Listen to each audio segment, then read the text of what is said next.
છે ગયા વખતે ભાઈ શ્રી મુકેશભાઈએ જ્યારે મને ફોન કર્યો કે એક લાંબા વાળો પગ અહીંયા લુખો આવી ગયો છે,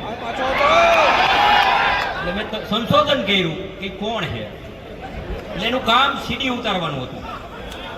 જાયનું આજુબાજુ મારા ભાઈ તો બધી LIB હોય છે, પનારા નહીં ખબર હોય, એને ફોન કરતો હોય, કર તું તારે વાય એવું સમાજની વાત હોય અહીંયા. પછી મને એમ લાગ્યું કે એના પાસે 10-12 સીડી છે. મેં મારા માણસોને મોકલા, રાતે 11 વાગે લઈ આવી અને લીમડે બાંધીને મારીને સીડી હળગાવી નાખી. કયા સમાજની સીડી હતી મને ખબર નથી, મેં સીડી જોઈ નથી. આજનું જે દિલની વાત છે એ ખરેખર હું દિલથી વાત કરું.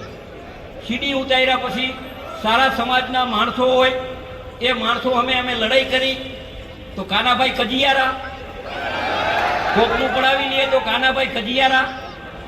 આ 45 વર્ષમાં કાનાભાઈ કોઈનું પડાયું નથી, કાનાભાઈ કોઈ લુખારે બેઠા નથી. અને કાનાભાઈ કી એક દાદો, એક હનુમાન દાદો, એમાં એક નાની જેલ નાની હતી, 180ની કેપેસિટી હતી, એમાં 320 પૂરી દીધા છે. અને હમણાં જેલ મોટી કરી છે 580 જણાની. એટલે તમારે આવા લુખા તૈયારી રાખજો. અમારા સમાજને આગેવાનો લુખા કહેવાવાળા હોય ને એને તમે જઈને મારી આવજો. હું બેઠો હું, કોઈને બાપની તાકાત નથી. આ વેપારીનું શહેર છે, મોરબી વેપારીનું શહેર છે. ગોરો અહીંયા કીડીઓ આવે, ગોરનો તો કીડીઓ આપણે પકડીને મારી નાખવાની. ગોર રહેવો જોઈએ. તમારા બધાનો સહકાર મળ્યો હોય 30 વર્ષ, એમાં પણ કેટલાને ગગલિયા થાય છે, શું કામ થાય છે? મારી બધી તૈયારી છે. અને મરવાનું હોય ગોળીથી મરવાનું હોય, દવાથી નથી મરવાનું. એક પણ જગ્યાએ કાંતિભાઈ મૃત્યુ કોઈનું પડાવ્યું હોય, કોઈનું લીધું હોય 30 વર્ષમાં તો હું જાહેર જીવનમાં તૈયાર થયો. પણ આ સમાજની જે પ્રગતિ છે ધંધાની, એ પ્રગતિને ટકાવવા માટે મારે 2-3 વાત કરવી છે. પનારાભાઈ, શું વાત કરવી છે? જેના લગ્ન થયા હોય મોજ શોખ કરે ફરે એમાં વાંધો નહીં, અને બને ત્યાં રેડા એકલા ન મોકલો, ભેગો મોકલો. મારી બહેનોને વિનંતી છે, એકલા મોકલતા નહીં. આ બહુ સાચી વાત કરું. ક્યાંક પકડાય એટલે મારે ફોન કરવો પડે, બીજા સ્ટેટમાં જ્યાં છેડા અડાડવા પડે.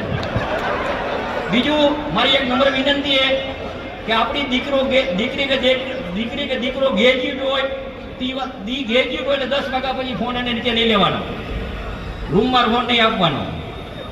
રૂમમાં ફોન આપે દીકરો દીકરી એમ કે મારા રૂમમાં નંબર ફોન જોઈ છે એટલે સમજી લેવાનું કાળા કામ કરવા, સમજી લેવાનું. એમ પ્રેમથી દીકરો દીકરી મોબાઈલ મૂકી દે, મોબાઈલ રખડતો હોય એની શાંતિથી હોય. આ 2-3 વ્યસન છે. બીજું વ્યસન ઉપર પણ ભાર મૂકવાનું છે. મારો નંબર લખી લ્યો 98-253-96-44. ક્યાંય પણ તારા ધંધા હાલતા હોય તો ફોન કરજો. પોલીસ નહીં આવે તો અમે આવશી.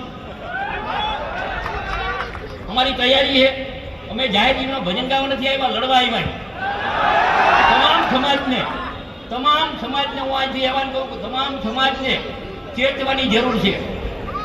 ઘણી વાર આપણે જોઈ છીએ કે આપણી દીકરીએ પ્રેમ લગ્ન કરી નાખ્યા હોય છે, ગમે એ સમાજની, કે જે લુખો હોય છે, ગામના પૈસા પડાવે, સીન સપાટા કરે, સારા કપડાં પહેરે, કોઈની ગાડી ઉધાર લઈ લઈએ એટલે આપણી દીકરી મોહમાં આવી જાય. અને ઓલો મજૂરી કરતો હોય, સવારના 7 વાગ્યાથી રાતના 8 વાગ્યા સુધી મજૂરી કરતો એનું હુકમ નથી થતું. તમામ સમાજમાં વરે 2 વરે 3 વરે અમારા પાસે રાવ આવે. બાપ થોડાક દી બોલે નહીં બચાડો, પછી બાપને તો બોલવું પડે દીકરી યારે, પછી રાવ આવે હું ફસાઈ જાય. ભાઈ, કોકના પૈસે દાન કરે, કોકના પૈસે લુખાવેરા કરે, કોકના પૈસે કામ કરે, અને એવાથી ચેતજો. અને કાંઈ પણ હોય, તમારા પ્રતિક તરીકે હું કહું છું કે કાંઈ પણ તકલીફ હોય ને ગમે ત્યારે મારો વાક હોય ને તો મારો જુગો ફાડી નાખજો. તૈયારી છે. પણ સમાજને સુધરવું પડશે. સમાજમાં એ શક્તિ છે. સમાજની શક્તિની વાત જે પનારાભાઈએ વાત કરી, આંદોલન પછી 2 ચેરમેન બનાવ્યા આપણા. એ ચેરમેન ઘોડાસરા સાહેબ હતા અને રાજકોટના લેવા પટેલ હતા. એની સલાહ લઈ અને સમાજને જે પણ લાભ મળે એ લાભ દેવા માટે અમારી તૈયારી. હું અભિનંદન દઈશ તમામ પક્ષના આગેવાનોને, તમામ સંસ્થાને કે સાથે મળી આપણો સમાજને પણ બીજા સમાજને પણ ઉપયોગ આવી અને બીજા સમાજને તકલીફ ન પડે તો આપણો સમાજ એના પડખે ઉભો રહીએ એવું આહવાન કરું છું. ભારત માતા કી જય, વંદે માતરમ, જય ઉમિયામાં.